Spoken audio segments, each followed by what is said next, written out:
শুরু হয়েছে বন দপ্তরের তরফ থেকে সচেতনতায় মাইকিং প্রচার। বৃহস্পতিবার সকাল থেকেই জলপাইগুড়ি বানারহাট থানার অন্তর্গত কলাবাড়ি বান্ধ লাইন এবং সংলগ্ন এলাকায় ডাইনা রেঞ্জের বনকর্মীরা সচেতনতায় মাইকিং শুরু করেছেন। এলাকায় খাঁচা পাতার পাশাপাশি বন দপ্তরের টহলদারি অব্যাহত রয়েছে। তবে বারংবার চিতাবাঘ হাতি লোকালয়ে চলে আসে আতঙ্কে বাসিন্দারা। বাড়ির বারান্দা থেকে শিশুকন্যাকে তুলে নিয়ে গেছে চিতাবাঘ। গুরুতর আহত অবস্থায় হাসপাতালে শিশুটি চিকিৎসাধীন। ঘটনাটি জলপাইগুড়ি জেলার বানারহাট থানার অন্তর্গত কলাবাড়ি বান্ধ লাইন এলাকায়। স্থানীয় বাসিন্দাদের দাবি, দুটো চিতাবাঘ এসেছিল। বাড়ির উঠোন থেকে শিশুটিকে চিতাবাঘ তুলে নিয়ে চলে যায় বলে অভিযোগ। 5 বছরের মেয়ের নাম প্রতিকা ওরাও, বাবা রুভান ওরাও। পরিবারের লোকজন শিশুটির আওয়াজ শুনতে পেয়ে আশেপাশের বেশ কয়েকজন ব্যক্তি নদীতে মাছ ধরছিল। সেই সময় চিৎকার চেঁচামেচিতে শিশুটিকে ছেড়ে পালিয়ে যায় চিতাবাঘ। বাসিন্দারা তড়িঘড়ি উদ্ধার করে 5 বছরের শিশুটিকে হাসপাতালে নিয়ে যায়। বুধবার সন্ধ্যে রাতের এই ঘটনায় কলাবাড়ি এলাকায় চাঞ্চল্য ছড়ায়। খবর পাওয়া মাত্রই ঘটনাস্থলে পৌঁছায় ডাইনা এবং বিন্নাগুড়ি রেঞ্জের বনকর্মীরা। বারংবার লোকালয়ে চিতাবাঘ এবং হাতির হানায় আতঙ্কে দিন কাটাচ্ছেন এলাকার বাসিন্দারা বলে অভিযোগ। নাথুয়া এবং পার্শ্ববর্তী এলাকা ডাইনা এবং গয়েরকাটা ফরেস্ট থেকে প্রায়শই হাতি এবং চিতাবাঘ লোকালে প্রবেশ করায় বন দপ্তরের দিকে আঙুল তুলছেন স্থানীয়রা। লাগাতার বন দপ্তরের টহলদারির দাবি জানিয়েছেন বাসিন্দারা। তবে বন দপ্তর সূত্রে জানা যায়, এলাকায় ইতিমধ্যে খাঁচা পাতা আছে, আরও খাঁচা পাতার ব্যবস্থা করা হচ্ছে। পুরো বিষয়টি খতিয়ে দেখা হচ্ছে। সরকারের নিয়ম অনুযায়ী শিশুটির চিকিৎসার পাশাপাশি সাহায্য করা হবে।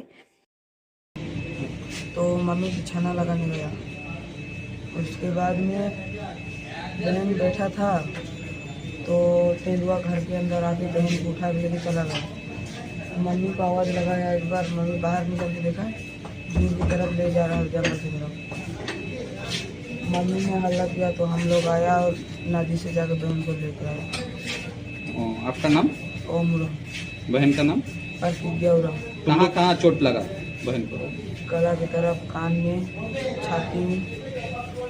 कितने भाई बहन हो लोग? हम लोग 4। सबसे बड़ा कौन है? मैं। तुम बड़ा हो। इसके बारे में ये बहन ये बहन मेरे से छोटा। सबसे छोटा। बीच में क्या एक उसका मम्मी को बोल रहा थी मम्मी हम सोएगा, तो उसका मम्मी बरामदा में बैठा के उसका मम्मी बिछाना बिछाने के लिए अंदर घुसा रूम में। तो ये बरामदा में बैठा हुआ था, तो अचानक ये चिल्लाया, माँ बोला, तो बरामदा से घुस के निकाल के ले जा रहा था बागान की तरफ। कितना चिताबाघ था? 2। एकदम श्योर 2 ही था ना? हाँ 2 ही था। आपका एक नाम? उसका भैया साथ उसको दौड़ाया था, ये साथ में भी वो देखा। 2 था। আপনার নাম কি? আমার নাম মনসুর আলী। ওই কোলাবাড়ি বাগানে যে একটা বাচ্চাকে বাঘ ধরছে ওটা বলেন। হ্যাঁ, কোলাবাড়ি বাগানে একটা 5 বছরের বাচ্চাকে 2টা বাঘ